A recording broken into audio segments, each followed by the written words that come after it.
Well, welcome.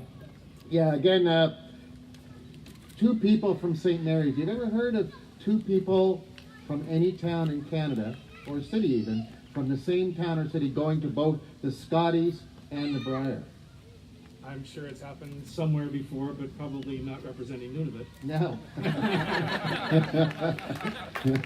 And some people say, I'll have none of it. Anyways, how did two people from St. Mary's end up on a Nunavut team? And David, we'll start with you. Sure. Well, I lived in Iqaluit, Nunavut for 16 years, and this was the first year that Nunavut got an entry into the Scotties and the Briar a direct entry.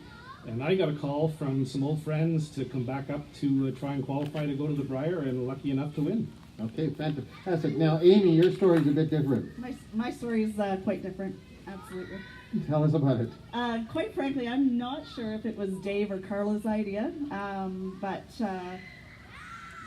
the ladies that had qualified from Iqaluit were looking for an import to come in and skip for them. And a ringer. Apparently. And I was walking through Walmart and saw my phone had Carla's name on it, and I'm like, oh, I knew she was away.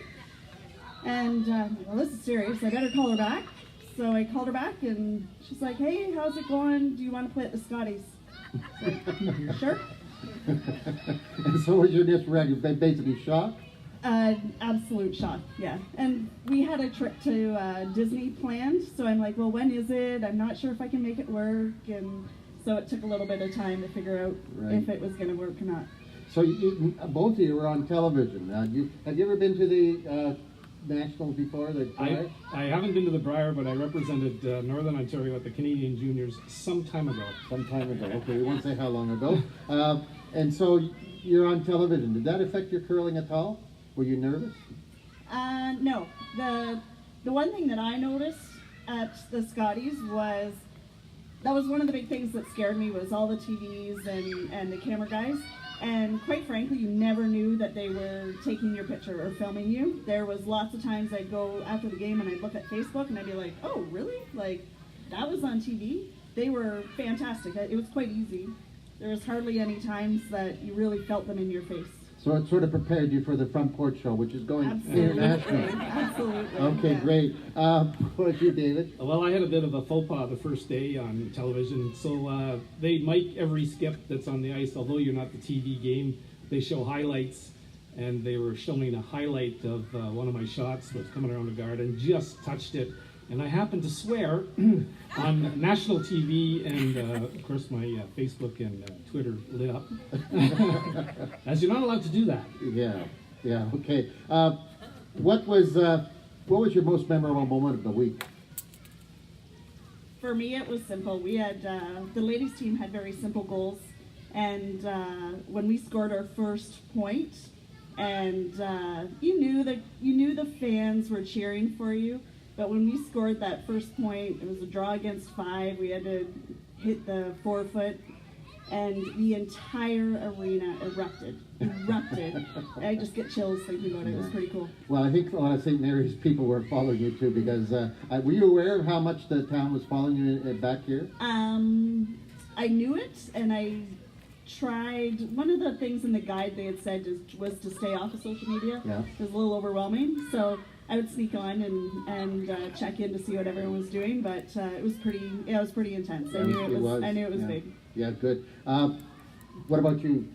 I have two. I lost 6-3 to Northern Ontario. It was a great game in our opinion. He has a gold medal and a world championship in his pocket, and I thought we played really well that game.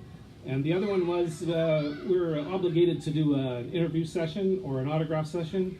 And I was slightly late getting to the table, and I couldn't believe that there was 100 deep waiting for our autograph. I just couldn't believe it. Okay. What are some of the challenges of teams from the North, though? I'll let Dave take this one. Okay, so it's practice and it's competition. When you go out there, we're from Nunavut, we're representing Nunavut. We know we're not going to win. We know we may not even win a game. But we're not alone. If you don't play on the tour, you're not part of the top 10 teams in Canada, you really don't have a hope. And it's not only Nunavut that knows that, it's Quebec, it's New Brunswick. So it's the playing the competition. They're literally just too good. Yeah. And you're virtually really playing against professionals as an amateur. The top people, they're at it every weekend. They make big prizes. They make big money, correct? They do. How much would a top curler make? Well, the Briar pays close to $80,000 To the winning team? to the winning team. Oh, okay. And totally, like Brad Gushu probably makes about 200. Okay. 1,000. Yeah, that's a team prize. Yeah. But still, that's not a bad wage for doing what you really love. So you can see that the competition is indeed very good. What's the importance of being there then? You know you're going to lose pretty well, and They're part of Canada. Nunavut, the territories, all those provinces are part of Canada, and they should have the same right as every other team to play for the nationals. so when you threw your first rock, Amy, what were you thinking? Stay on your feet. How about you? It's very similar, a little shaky. Okay, and how good are the best? Like, I'm not a curler. Every time I curled, I just ended spread eagle on the ice. But how much better are the best? How could you compare it to somebody? Their miss is probably within 2 inches, Yeah. whereas we're at times 6 feet. We're calling it a made shot. When we played Team Canada, the scoreboard was terrible. We played awesome, but the scoreboard was awful. But that third, I can't remember her name, Cameron, she made double. Like, she could see 2 inches of the rock and was making double after double, and it was crazy. And Michelle Englot was just, they're on fire. Like, And you'd never met your team when you got it. no. And you knew the guys. I knew our You knew players. Yeah. players. But I'm sure that was a bit of an advantage. But you knew nobody, right? No. And how did you bond with them? They're awesome ladies. They're easy to get to know.